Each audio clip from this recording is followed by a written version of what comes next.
목 뒤로 가래가 넘어가는 증상이 있다면 이것은 코가 목 뒤로 흘러내려가는 증상, 후비루로 이것을 정확하게 치료하려고 하면 코를 잘 치료해야 됩니다.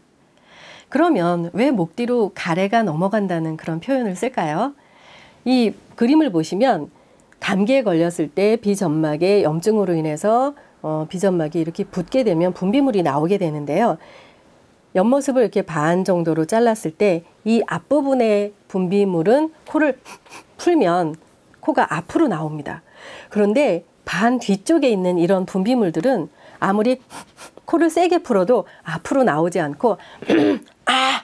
해서 목에서 바람을 내서 이렇게 끌어내서 가래를 뱉는 것처럼 해결을 해야 이 부분의 분비물이 해결이 되죠. 그래서 우리 애들은 코를 이렇게 풀지 않고 자꾸 목 뒤로 삼켜요. 삼켜서 풀으라고 해도 말을 잘 듣지 않아요. 그래서 어떤 부모님들은 우리 애는 코를 잘 풀지 않고 자꾸 코를 자꾸 삼켜요 하는 게 그게 풀어져서 나오는 부분의 코가 아니고 이 뒷부분의 분비물 뒷부분의 코는 이렇게 뒤에서 해결할 수밖에 없는 겁니다. 그런데 이제 이 부분에 염증이 생겨서 분비물이 생기면 이 부분이 이게 말을 한다든지 밥을 먹는다든지 할 때 이게 솔솔솔솔 이렇게 새 나오고 자리에 눕게 되면 이게 목 뒤로 이렇게 흘러내려가는 증상을 느끼는 게 당연히 후비루죠.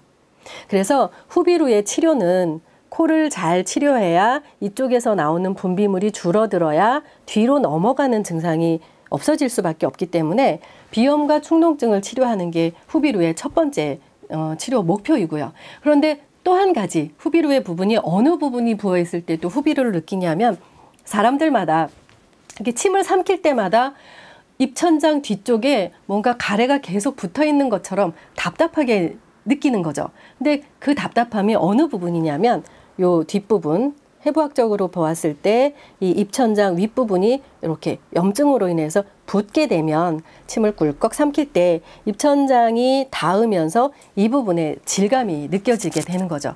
근데 꼭 가래가 끼어 있는 것처럼 느껴지기 때문에 이렇게 해서 그 가래를 하려는 노력을 하는데 사실은 가래만 붙어 있는 게 아니라 가래가 그 부분에 붙어 있는 것처럼 느껴 있는 것은 이 분비선 조직이 부어 있는 것만큼 계속 분비물이 나오면서 이 점액 물질이 생성이 되기 때문에 그게 이제 가래로 느껴지는 거고요.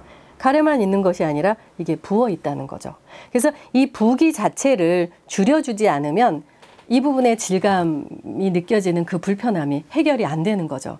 그래서 후비루가 생기는 원인은 코 분비선 모든 부분에 염증이 생겨서 이 분비선 조직이 붓게 되면 분비물이 당연히 많아지게 돼서 이제 불편하게 되는데 이 후비루의 부분을 해결하기 위해서는 코만 해결해야 되는 것이 아니라 이 목젖 뒷부분에 있는 이 부기도 해결을 해야 모든 부분이 깔끔해져서 숨쉬기가 원활해진다는 거죠. 문제는 이렇게 부어있는 이 분비선 조직이 약으로 치료가 안 되기 때문에 후비루로 고생하시는 분들이 코에는 없는 것 같아도 그냥 5년, 10년, 15년, 20년 한 번 그 증상이 생기면 계속 이렇게 지속이 되어 왔다는 거죠. 그래서 약으로 해결 안 되는 것은 비염과 축농증의 경우에도 마찬가지로 이 부분, 후비루의 부분도 마찬가지이기 때문에 두이비안에서는 비점막을 골고루 이렇게 사열을 해서 분비선의 부피를 줄여주는 방법을 쓴다고 말씀을 드렸는데요. 이 부분도 마찬가지 방법으로 해결을 합니다. 그래서 분비선 조직을 골고루 사열해서 부기를 줄여주고 들어있는 농은 석션으로 해결을 하면서 이쪽 부분도 골고루 잘 직접적으로 외과적으로 시술하듯이 침치료를 잘 하게 되면 후비루가 해결이 되는 겁니다.